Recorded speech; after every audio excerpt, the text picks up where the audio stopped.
Estamos comenzando con esta siguiente conferencia. Podemos tomar asiento para comenzar con la conferencia Unreal for Fortnite, que nos tendremos aquí en el escenario a Patrick Moran, que nos contará un poco más de este videojuego, de este mundo, y qué mejor que escuchar. Recuerden que si necesitan el equipo para traducir, en la entrada lo pueden tomar y comencemos con esta charla y démosle la bienvenida a Patrick.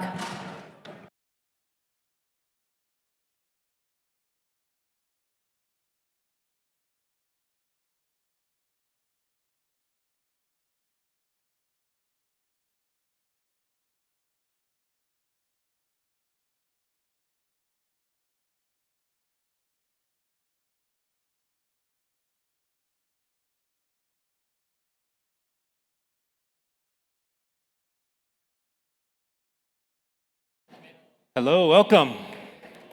Thank you. Thank you. So I apologize for not speaking in Spanish. It is 100% my fault. I used to speak it and then I forgot it. I will tell you that story.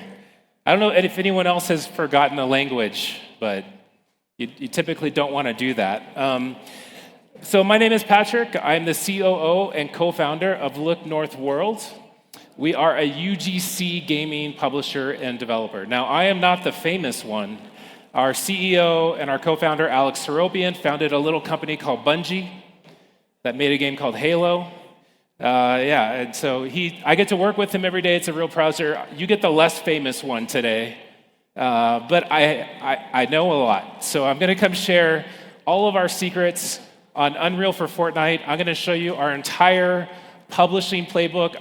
I'm going to talk about what is Fortnite, what is Unreal for Fortnite, because this is a big audience, like it's a diverse audience. Not big right now because half of you left, but it's all good. I want to go into it, and I want to talk a little bit about my background because no one cares what you know until they know that you care, right? I've been in games for 24 years. I got a job as a software engineer in high school. I taught myself engineering. Called up every software company in the city, and someone let me go work for them. Crazy times. And so I was working as a software engineer while in high school, self-taught myself game development, and was making games and paid my way through college, building software and games as an indie. But then I wanted to get into the video game industry, and they didn't want anything to do with me. Let me show you a map. This is much easier if I show you a map. So I was actually born in Caracas, Venezuela, not too far from here. Spoke fluent Spanish, there we go. At 7 years old, my family, who are Americans, moved back to Texas and never spoke Spanish again. Kind of crazy, right? And I forgot it. My fault. But I lived there, and then my family was like, let's move to Western Canada, to Edmonton, Alberta, which is closer to the Arctic Circle than the US border. Kind of crazy. By the way, that's where BioWare got founded. It's a crazy story. And then I moved to San Antonio, Texas, when my family decided to move again. And then there's a little city above San Antonio called Austin, Texas, where there's a video game industry. And I drove up there one day, and I showed up in the lobby of every single video game development company, because I don't know how you get a job. And I asked to talk to HR. And they would say, like, well, they're kind of busy. And I'd say, that's cool. I got all day. I'll wait in the lobby. And don't do that today. You'll get arrested. But that's how I got a job at Ion Storm, working on Deus Ex Invisible War in QA. They didn't care that I had made software or that I was an indie dev. They made me start in QA.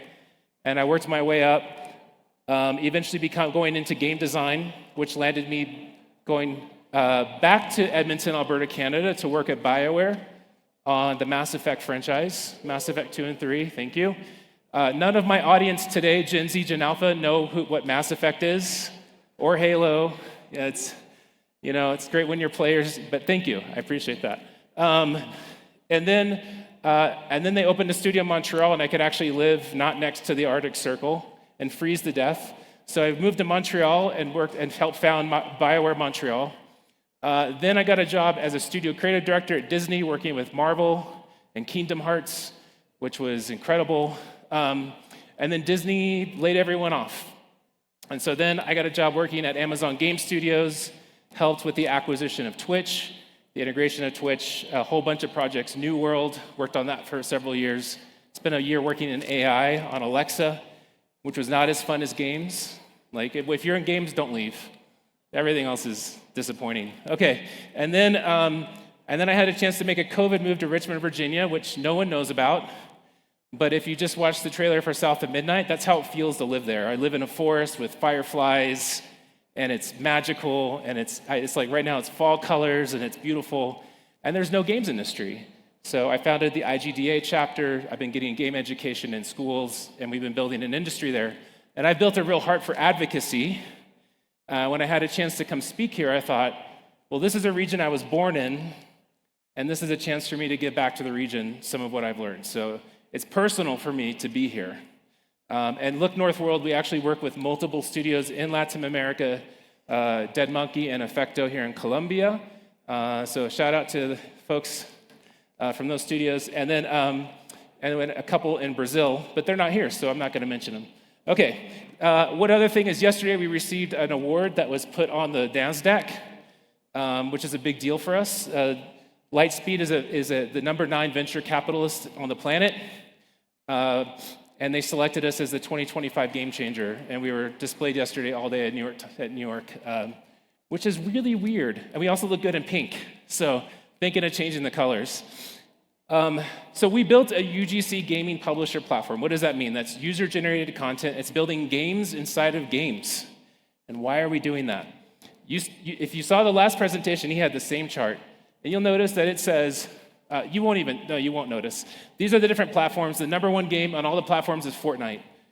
And the majority of these, more than half of them, are games that are 7 years or older in terms of like popularity. Over 60% of the hours played are spent on games 7 years or older. And they're not going away. So if you make a new game, you're competing for just 40% of player time, because the other 60% is taken.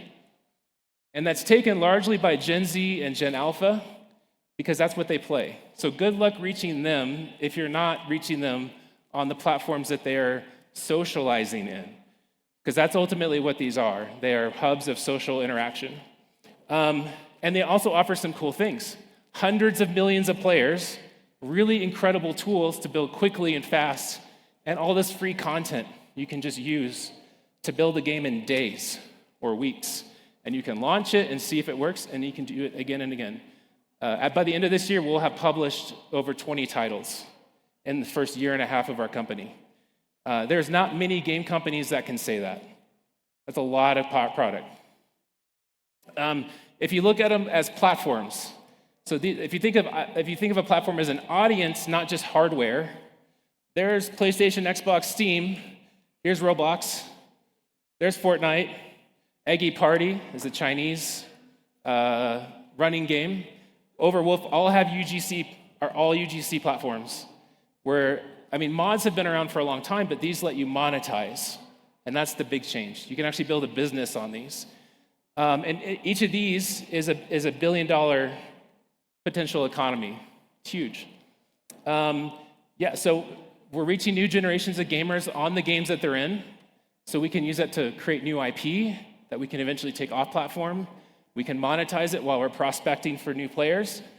We can build games in weeks, not years, which is amazing. And marketing's different. Like brand marketing, trailers, Steam marketing, that's not how it works here. We did a campaign where we had almost 4 million brand marketing impressions, and we got a few thousand players. But we can spend the same dollars on influencers and get 100,000 players. And so this is what drives attention now for young audiences. And learning this is really, really hard. And we've been building playbooks and iterating on this.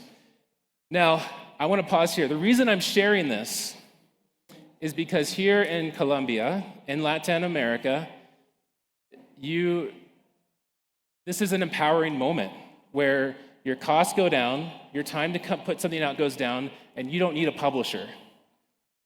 And that's why I'm going to show you all of our publishing tactics, and I'm going to give you a QR code at the end so you can go download this deck. Because I want to give you the power to build your own IP and use these platforms. It's a starting place. It's still hard. Discover is difficult. But never has there been a lower barrier to entry to building your own IP. And most of the successful creators on here are solo creators that are under 25 years old. We're getting our butts kicked by kids in college, which is awesome. I love it. It's very, very cool. There's also, this is now an old number, there's I think 32,000 creators, which you could think of as our competition, but we think of it as a resource. So we've started a record label, but for these creators that we sign them to deals, where we not only publish their games, but we develop skill sets. We partner them with our game teams and we teach them better, more engineering, more artwork, more animation, and help them level up. And we also think that the next billion-dollar IPs are not going to come so much from the AAA studios, but they're going to come from these solo creators that are reaching already the right number of players. And we've seen that. Lethal Company was made by a Roblox creator.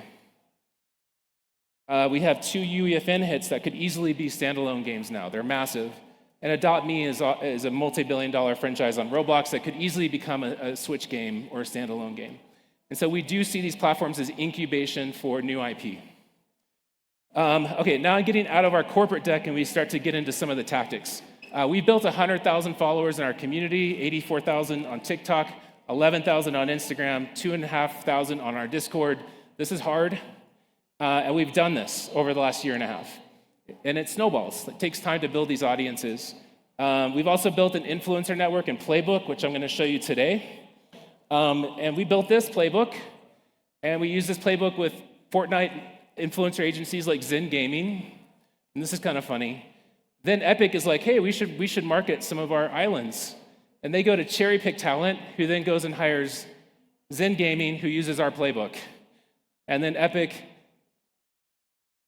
pays 2 agencies to use our playbook. And we've sent them this deck, and they don't use it. They just go hire them, and then they just run it. Kind of funny. We've also been closely watched. We've had, I think, close to 8 million impressions on press lately. So we're much talked about, which is amazing and weird. Very cool. We also brought big partnerships. We helped develop the UEFN strategy for Twitch, launched something called The Glitch. It's an advertising vertical. Right now it's Domino's, Pizza, and Peloton. More to come. We are launching Gundam next month with Bandai Namco, bringing Gundam. Any Gundam fans? Awesome. Me too. I had never bought a Gundam until we worked on this project, and I bought a Gundam. And if you haven't done that, it's very cool. it's very cool. You should do it. And then Hasbro, we launched Clue in October. We're launching Guess Who, Connect 4, and then Crush Music. You may not know, but Live Nation is the biggest concert promoter in North America. They're like a monopoly. And then Crush manages bands like Fall Out Boy, Panic at the Disco, Weezer, Miley Cyrus, Sia, a bunch of other artists that we're getting to collaborate with, which is also really weird. Because we just did like Weezer, and I grew up listening to Weezer, and it's just very cool. The last 5 experiences we launched in UEFN are all top rated by players. So we are launching quality, which is very cool. And we were featured at the Game Awards by Epic, our game Outlaw Corral. They've also featured a behind-the-scenes look at us making Outlaw Corral, which was our first island last year. They sent a film crew out to LA. We did this. This whole ride has been very surreal because 24 years of spending many years on teams of hundreds of people hoping that it works. And for one 2-week press event, and UEFN, it's like we release every 2 weeks, so it's just nonstop. It just goes on and on and on and on, and it's been incredible. Okay, a bit about Fortnite. If you're not familiar, they've made a ton of money. It's one of the top 5 all-grossing video games of all time. 220 million people play it every month. They enter a map, they loot, the circle shrinks, and you want to be the last player standing. It took me a long time to get a victory royale. I'm terrible at it, but it's pretty fun. And then in 2023, they launched Unreal Editor for Fortnite, which is the tool set to make games inside of Fortnite and monetize them. It looks like Unreal Engine, but it has a new scripting language called Verse. If you make games in Unreal, this is Unreal Engine 6, just to be very explicit. So if you're like, UEFN is not a real game engine, UE6 is going to drop, and then suddenly you're going to realize, oh, I don't know Verse. This is new. So learning UEFN now helps you get ready for Unreal Engine 6 and future-proofs your studio. Just a little note. Okay, if you go back, so if you look at this is what Fortnite looks like today. Looks like YouTube, right? Interactive YouTube. Now imagine that on your phone. Now imagine that on a web browser with a light client, and when you click on an island, it just launches on your browser instantaneously. Something like 220 million players goes to 500 million, maybe even a billion. It's like the growth trajectory for Fortnite is very, very high. The first year they paid out 800 million. Epic does participate in that, but they have to compete with you. And so about 320 million was paid out to non-Epic creators. Most of them are solo and under 25 years old. I've met at events for UEFN, I've met a lot of 22-year-old new millionaires. And it's crazy because they're young and suddenly rich. But it's amazing. So as it goes to mobile, as they add IAP, as we get to browsers, it's an amazing opportunity right now to learn this, to get in here, to learn the audience, and to not need a publisher or to need anyone to give you a job. You can just do this today. Okay. There's also all these new genres. Box fight, zone wars, prop hunt, very specific genre classifications for tycoon means something different in Fortnite. And this is a larger point that I am a millennial, and most of the games I've made, this audience doesn't even know about. Like their education in game design, their preferences are shaped by Roblox, Minecraft, Fortnite, because it's where their friends hang out, it's where they play. And again, if you want to build for an audience that's growing, if you want to get out of the institutional side of the video games industry, this is where the game design is carving new ground. Now, you might look at the graphics in this game and think, this looks terrible. This game looks simple, but so were the games that we played when we started playing games. And so there's a whole new curve of player taste being generated. Okay, so if you want to make a hit in Fortnite, there's 4 things you got to think about. And there's 4 ones because I exported this from Google Slides to PowerPoint and it did not enumerate the numbers. So these are all number 1, apparently. But average playtime is the big one. If you do anything, you want your average playtime to be as high as possible. And this summer, Epic changed the algorithm so that this is even more important. Like ruthlessly so. They don't care about much anything other than how much time does your average player play your map per day. So there's a lot of weird mechanics. Like if you ever go into a Fortnite map and they have a timer at the top, you get a big prize in 20 minutes, and another one at 40 minutes, and another one at 60 minutes. They're trying to extend this playtime. If there's like unlocks you have to wait for that are time gated, this is what they're like hacking for. And so understanding like how game design affects average playtime on Fortnite is really key. So you got to go play a lot of the top experiences. The other big one is the click-through rate on your thumbnail. This is what good looks like. This is a team deathmatch. Any common themes you see? This is similar to YouTube. There are like low-level lizard brain things that make us click on stuff. I don't know why, and I've never been able to predict the winning art. Never. I've gotten it wrong every time. And the beautiful key art that we make that could go great on Steam usually fails. Memes, funny, entertainment, faces that are close up to the screen. So studying thumbnails. When we launch a game now, we have about 30 to 40 variations of thumbnails in reserve. And we rotate them every day. And we're just looking for those big changes in player count. So it's a thing. Like, don't just make one thumbnail, make 40.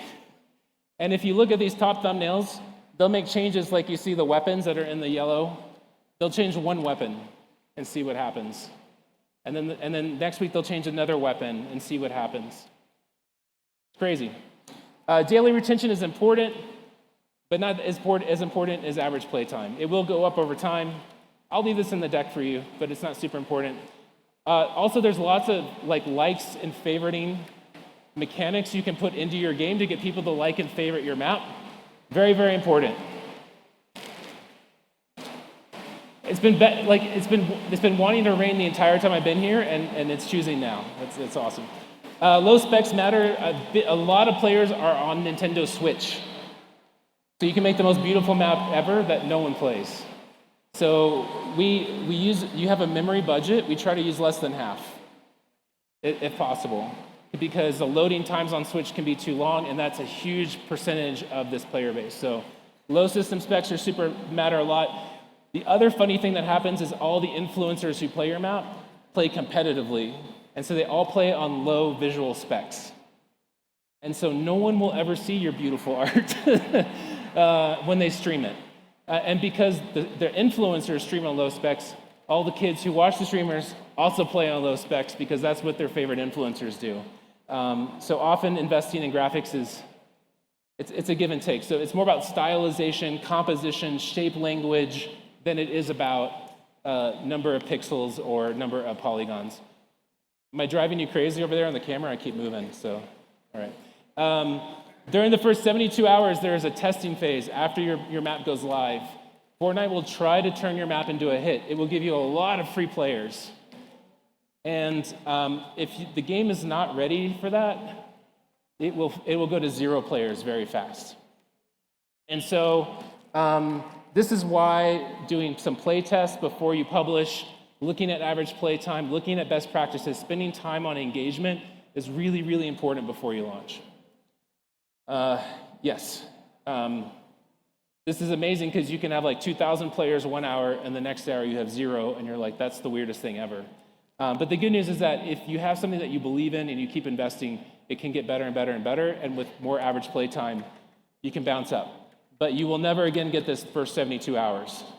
So I don't know if you've seen people post about their numbers on Fortnite, where they're like, I have 6,000 players, I have 10,000 players, and you go play the map and it's at 0. It's because their metrics weren't good enough to stick. And so it will give you a lot of players, but keeping them is very difficult. Let me do a time check real quick, see where I'm at. Okay. I will say that Discover it's not personalized. I'm going to spend a little time on this. So when Netflix, there's very different kinds of customization. So there's TikTok, there's YouTube, Netflix, HBO. I don't know what people watch, but they're very different, right? TikTok is like channel surfing, switching the channel constantly, low attention span. Netflix is long form viewing, and my Netflix looks very different than my wife's Netflix, and that looks very different than my son's Netflix. And today in Fortnite, everyone kind of sees the same stuff. There is a For You row that's personalized, and that's about it. And so today, Discover is very challenging because if you're not a Battle Royale practice mode, it's very hard to compete on average playtime with those modes because most people are playing these maps to get better at Fortnite. And so while it is an amazing place to prospect new gameplay and get early reads from feedback from players, it can be a very difficult time. You can have a very difficult time finding an audience for something that's really innovative because they just can't find your game. And what I really want, what we hope for, and what I ask Epic for, is that if I love cozy games, I go in and I see a bunch of cozy games. If I love, tactical shooters, I see a bunch of tactical shooters. And that currently is not on the roadmap. There is some personalization coming. There's some individual categorization coming. But I would say that if you were to start down this path today, and you were going to go into UEFN, I would say look at what's popular today and make your best version of that, and spend the time learning why do they have that mechanic, why is it that art style, like go in with a low ego and an intent to learn as much as you can about the platform and these maps. Because that is what Discover is promoting right now. We've seen people try to do interactive movies. We've seen people make single-player story games. We've made people try to recreate their favorite game inside of Fortnite, and it is not a platform for that today. But what I do love is that I'm learning about, like when we started the company, I would go stream for an hour every day and play with this audience and listen to them, and I'd ask them questions like, oh, what do you think about the new season, and why do you like that content? And I would just learn and learn and learn and learn. And so if you go in with that mindset that you're gonna take multiple tries, you're gonna learn from this audience, big things can happen for you. It's very cool. We've also seen big IP drive up click-through rates, both public IP and IP that's not exactly legal for them to use. It's a problem on Roblox. It's also a problem on Fortnite. But you'll see, like, especially in that 72-hour testing phase, when Fortnite's giving you lots of eyeballs, people click through a lot. You know, Godzilla, King Kong. Well, King Kong, I think there is trademarks around the films, actually. But as creatures of mythology, that worked. That thumbnail worked really, really well. They got a ton of players. Family Guy 2, very popular animation show. That map has continued to do very well. And they used a loophole because the main character, Peter Griffin, is a skin in the game, technically. Fox/Disney just let it go. So it's kind of a weird gray space, but it did really well. And so that's why we are working with Hasbro on Clue and Connect 4 and Guess Who. That's why we're working with Gundam. It's even like Domino's has done really well. So sometimes Gen Z they like certain brands, like taquitos or Doritos or I don't know, Prime. There was actually an official Prime map that was released, did really well, but then a bunch of people ripped off Prime energy drink maps, and those did even better than the official one, and they made more money. Pretty funny. But Prime is like, it's more advertising for our drink, so we're not going to worry about it. Yeah, so very interesting note. Okay. Not only is your thumbnail really important, but the text. Think of it not as we used to think of it as your brand name, like on Steam, but it's more like metadata on a website. So we want keywords. We released a game called Don't Push the Button, and then we saw that press was getting better search results. So we switched it to Don't Press the Button, and the number of players we had 5x'd. We went from push to press, one word, and we got 5 times the number of players. And so experimenting here, like not being too ego-led about the title is really important. So we always look at most searched, the category most searched, and we see what terms show up in that category. It's what people are typing in. When we released Clue, it wasn't Clue, it was Murder Mystery Clue, Cluedo, because Clue in much of the world is called Cluedo. So we had to include 2 versions of the name Clue in the name. And it's just for search results. The future of Discover, they're actually only going to show this text when you hover over the thumbnail or when you select it on a controller.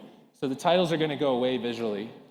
So it's a kind of an interesting, it's not what you think it is when you first start trying to optimize like you would for Steam. So the naming conventions mean a lot. Red versus blue maps have a red dot, blue dot emoji in the titles. It means something. RVB means something. There's a lot of coding and acronyms to learn on the store. So I recommend taking time for that. I'm doing feedback, so I'm going to step back a second. Okay, here's where we spend money. And we've spent a lot of money on this. We do mostly live stream promotion. The reason is that the algorithm responds to a big spike in CCU.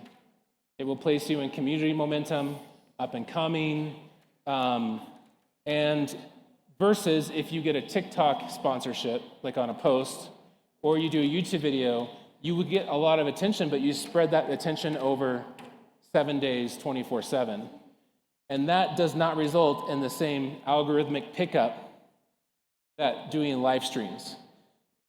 Now, when I tell people this, I consistently hear, well, live streams don't work, they don't convert, we always lost money. So there's a lot of details to get this right. But we do it on a single hour. Usually do it at 1 p.m. Eastern to 2 p.m., and they all stream at the same hour. And it's really hard to coordinate because every streamer will push back. Every streamer will be like, well, my audience prefers if I stream at 2 a.m. And, well, that's going to make it like a 24-hour stream for me. And we just, at this point, we've tried negotiating, and it just doesn't work. It doesn't get the same outcome. So we just this is the stream hour. We'd love for you to be a part. Do it or not. Your choice. This is when it's done. And that sometimes means that the streamer is going to have less audience, but with all the streamers together, you're going to get a big spike. Okay. A few things. We put the map code in the title. Lots of people forget to actually put the code for the map. You have to copy a code and put it into search. They forget to put that in. We always include a bot command that is $V-Bucks. Because Fortnite players go crazy for V-Bucks. And then that gives them a link to a giveaway. We also don't use hashtag ad, we use hashtag LNW partner. Legally, we have to disclose that this is an ad, but hashtag ad, often people just don't click on. So that is that's a fine hashtag to use. And then we do the name that you would search for, one-to-one in the title. So it's a very specific stream title. And typically we see 5 to 10% of the concurrent viewership turn into concurrent players. And this ratio is really important. If we go get a streamer with 5,000 viewers and we do a sponsorship and we pay them, I don't know, that would be $10,000 an hour, we might get 20 players. The reason is that audience cannot say, come play with me. Because there's too many people. No one's going to get to play with that streamer. But if it's someone with 500 viewers that we pay $1,000 an hour to, you'll get 20 to 50 concurrent CCU in the game from that. So you'll actually get more people playing the map because for smaller streamers, they can actually go play with that streamer. So rather than go get a giant streamer, we usually do an hour with 10 to 15 streamers all at the same time that are in the 100 to 500 streamer. Now, it doesn't always work because, for instance, Guess Who is a 2-player game. So, they can't get 20 people to go play with them. So we have a little algorithm there for you. So we take that, we divide it by 5%. So 2 people. So we're actually looking for streamers in the 50 to 100-ish range to promote that map. We're going to even go smaller, have to do even more contracts, get more streamers. It's a lot of work. But that is how you maximize your conversion rate from watching the stream to playing the game. And they need to say, come play with me, not, hey, here's a new map, you should check it out. No one will check it out. You say, hey, I'm playing this right now, come play with me. That's a really key call to action from the streamer. And even better is say, hey, come play with me, and click on the link for a chance to win V-Bucks. Because what we'll do is after the stream goes off, those people keep playing to get entries into a contest giveaway, which increases your average play time. We've actually seen average play time, we've measured it. It goes up 17% by having a giveaway and bridging these streams together, and your day-over-day retention goes up about 33%. So you're increasing the metrics, which gets you more discover visibility, which gets you more players, because we cannot make money off these players, it's too expensive. But when it creates an algorithmic pickup, and you get all these free players, then suddenly it becomes very cost-effective. Oh, and one last note. Sometimes giveaways are if you go complete this challenge, you're entered for a chance to win some V-Bucks. That's a one-time event. It's better to say every time that you do something, you get another entry. It's open-ended. You can enter as many times as you have time to play. It's a pretty big shift in call to action. Lots of details there. I'll have the QR link at the end. But we have to get every single detail correct for streams to work for us. It took us a lot of trial and error to get this right. Stream posts can be highly effective. Mini box PvP has done really well. It has 2 influencers, Birdo and Dagwami, who have a collective like 3 million followers. And they promote on TikTok mostly. They're really, really good at it. But we don't have 3 million followers, and we cannot afford to go get 3 million followers. So we haven't been able to do as well here. We also see that non-combat maps don't do well on TikTok. The algorithm on TikTok does not serve up non-combat maps. So we won't be doing this for Guess Who or Clue or Connect 4. Combat maps do much better. The demonstration is skill, it's engaging, it seems more relatable to the audience.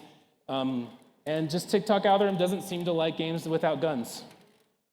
I don't know, it's weird. So we haven't nailed this yet. We've done quite a bit of this. One thing that can be helpful is, hey, I'm going live now on stream. That can push the viewership numbers up. But they also charge a lot for these posts, so we typically just don't pay for it. Sponsored YouTube does really well for creators like Typical Gamer. He has a whole Jogo Game Studios, big UEFN game studio. They're very successful. But we don't have a huge following on YouTube because we haven't invested in that content. And it seems like audiences will go play Fortnite maps and UGC content from their favorite YouTube creators. But if we sponsor a YouTube video with that favorite YouTube creator, it's not their map. So they kind of write it off like it's an ad. Like it just doesn't convert.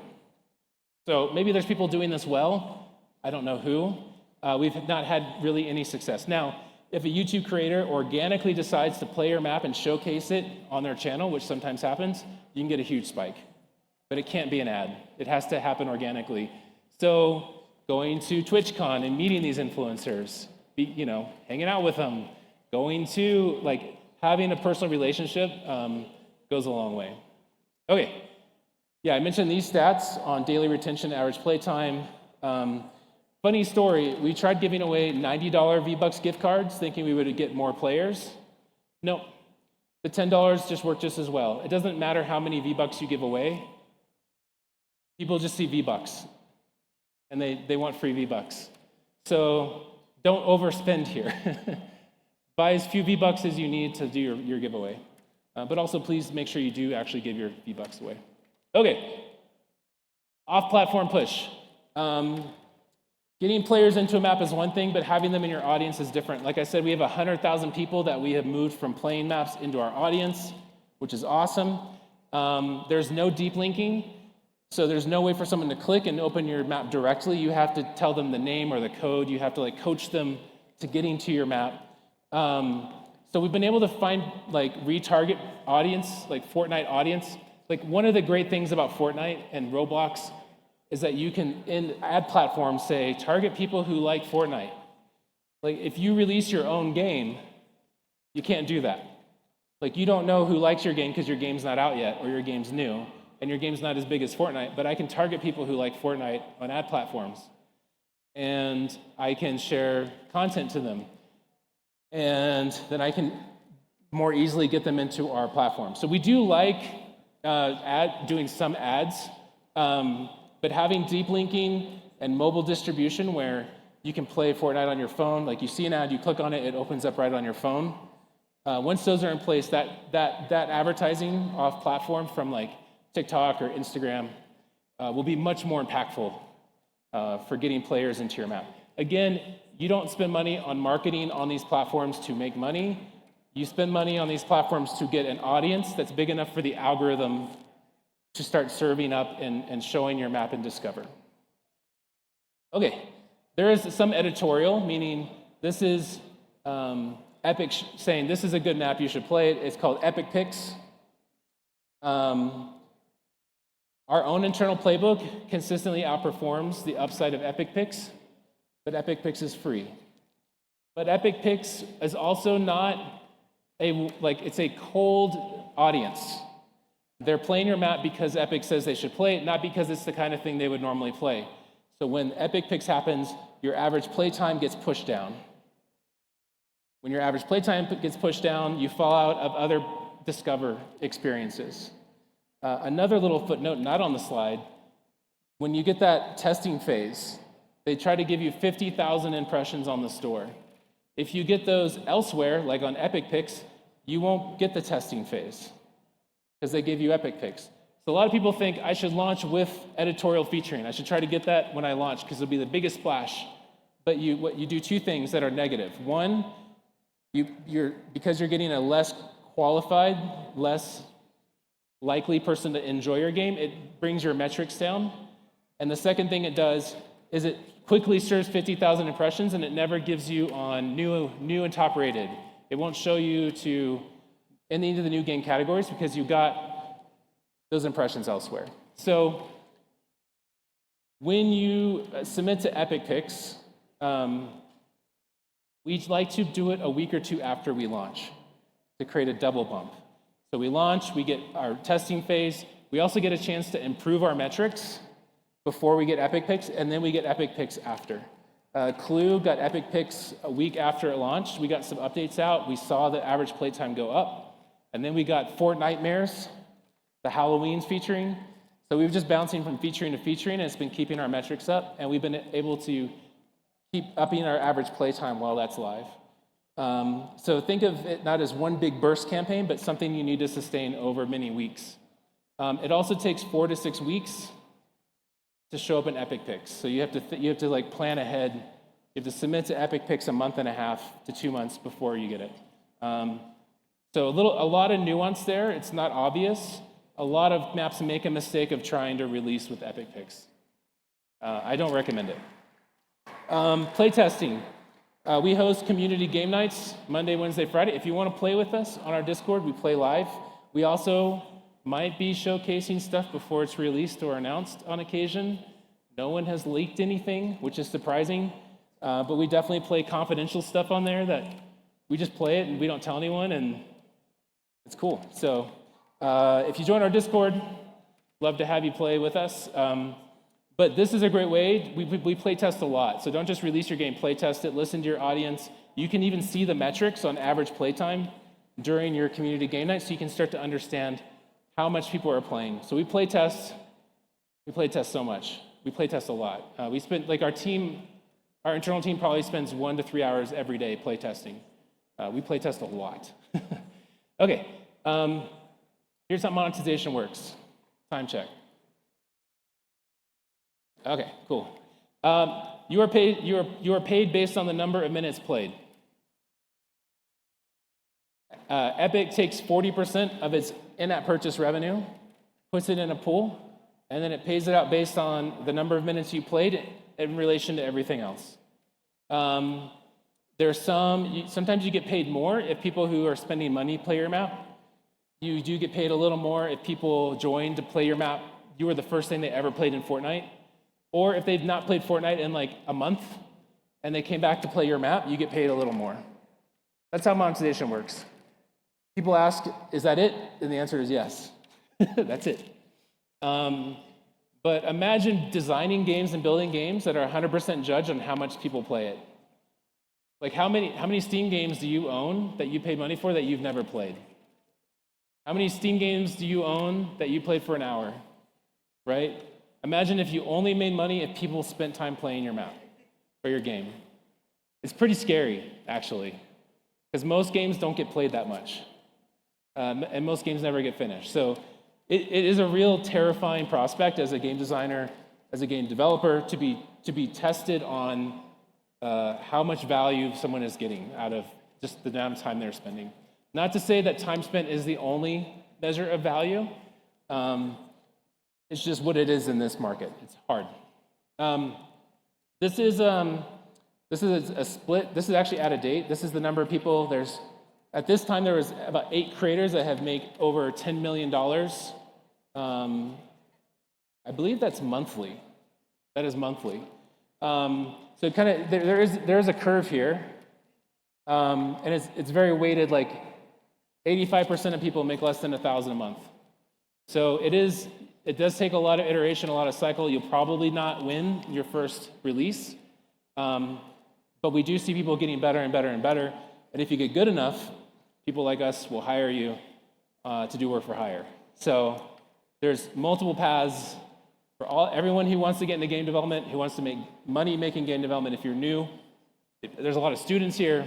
This is a real path. And if you learn Verse, in about 2 years, you're going to be in extremely high demand in the video game industry because it will be the engine behind Unreal Engine. I'm going to include this in the deck. I won't walk through it, but this is what we can change in UEFN today. On the right is stuff we cannot change, but it is changing. And a little call to action. If you have built games or published games on UGC platforms, Roblox, UEFN, Overwolf, Minecraft, and you're interested in work for hire projects, and you're really excited about mods in UGC, I would love to meet you. So, a little note. And there's the barcode. If you want, I'm going to leave it up. If you want anything from this deck, you can just go grab it. And then I think we're right at time, so we can do some questions.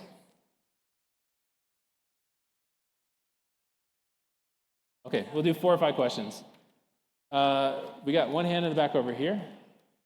1, 2, okay. Thank you.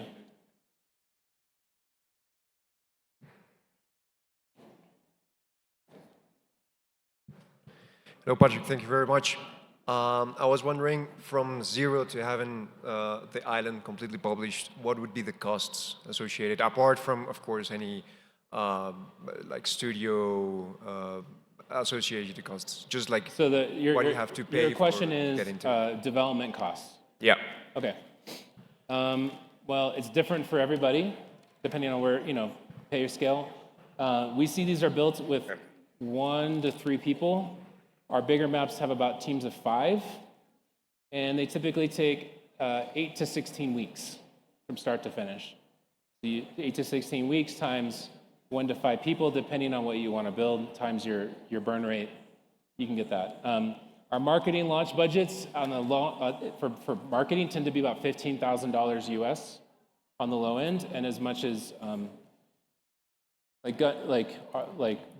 of our upcoming maps will have like 10 times that budget. That said, what marketing does in this is it gets you attention on Discover to get more players. But if your fundamental mechanics of average playtime are not good, you're just burning money. So if you can nail average playtime and iterate on that for free, and you can get that to a really healthy place, you can organically pick up a lot of players on the UEFN. Good question. Yes. Here. So you are coming here as a messiah because everyone here is just talking about switching or is currently switching to Unreal Fortnite. Yeah. And for me as a game designer, one thing that is like doing a little bit pushback is the fact that I really like storytelling. So do you see any future for story-driven games or more like classic single-player history or something like that in Fortnite, or is it going to be totally community-driven, in more like shared experience, and more like one session game? What do you see the future based on? Of UEFN? Mm-hmm. Yeah, that's a good question. I don't think Epic knows. But if I had to project, I think the friction, they're going to have a light client where you don't launch all of Fortnite, you just launch what you need for your island. So lower friction, wider platform distribution, massive audience. The tool sets of Unreal Engine and UEFN are going to keep converging. So that's one vector. On the other vector, Discover, I think is going to take, who knows? But it's going to take a while before I think it's, Netflix. And I'm not clear yet if it's Netflix or is it TikTok or is it Instagram? Like, what is it? Because on TikTok, it's very consumable, right? Boom, boom, boom, boom, boom. It's like short. And that's one kind of game to make, like almost hyper casual.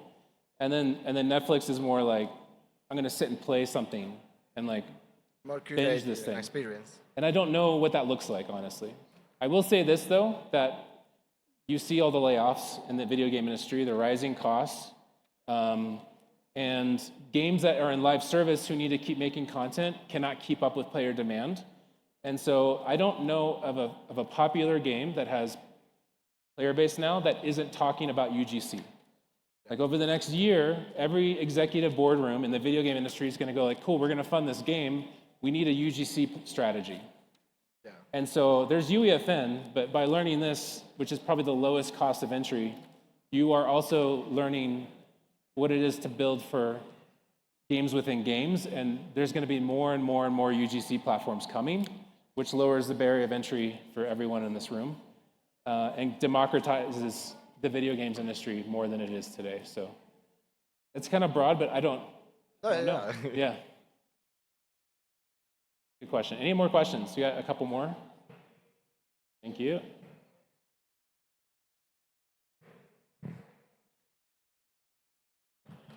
Hey, Hi. I was wondering how you guys partnership when you get these big companies like Hasbro or big brands, and you have these clients. What is the deal you made with them? I mean, you are creating an advertisement for them, right? Yeah. With the island, but are they paying you just for create the island, or they are also earning the money that the island made? Yeah. How this thing works? Yeah, so the deal structure behind doing brand integrations, so there's, it's a good question. It is a new, there's many ways to answer that. So typically it takes us 9 to 12 months to go do a partnership and figure it out. And it starts with us understanding, what do you know about UGC? Why are you interested in it?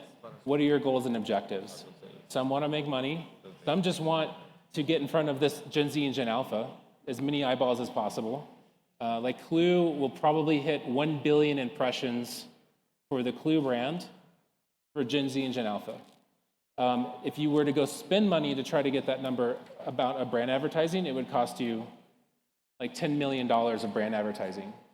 And that's just enterprise value to Hasbro that they don't have to pay for. So there's a lot of agency work on UGC platforms because the audiences are so big. So we start there, and then we get to, okay, what are our objectives? And then we start to put out ideas for what that partnership could look like, and we propose numbers and terms. And every deal we've done is different. Some are just straight licensing, where we fund the development and the marketing, and they get a rev share on the back end. And Hasbro was an investor in us in our last financing round. So they are incentivized to, for us to be successful. Our goals are aligned, you know.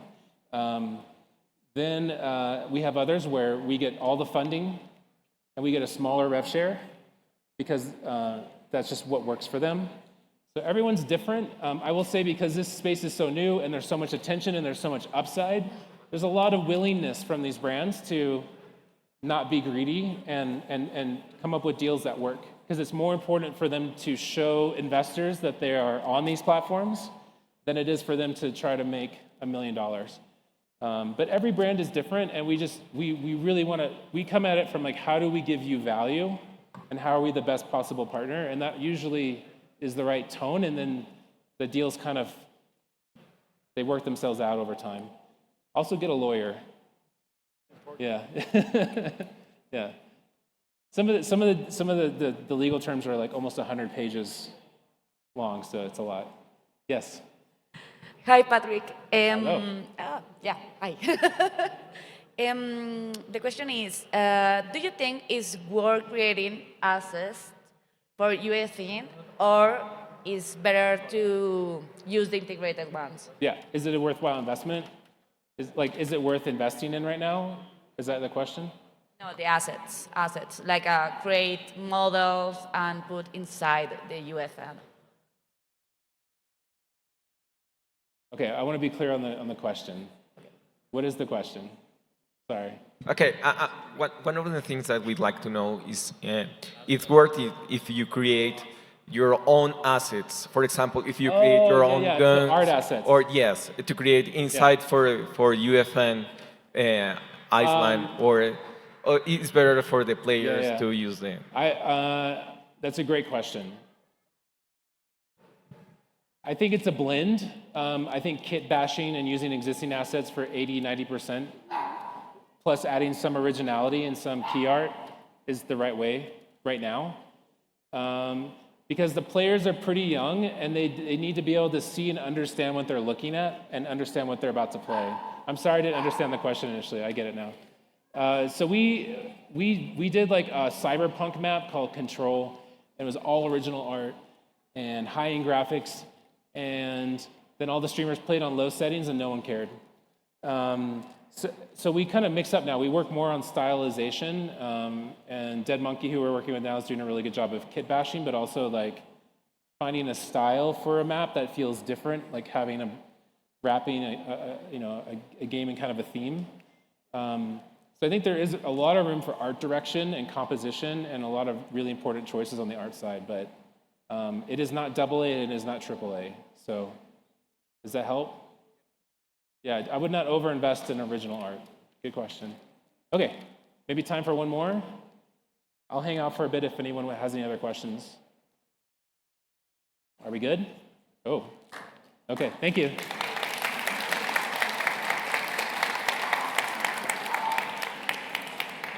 Thank you. How was it? Good.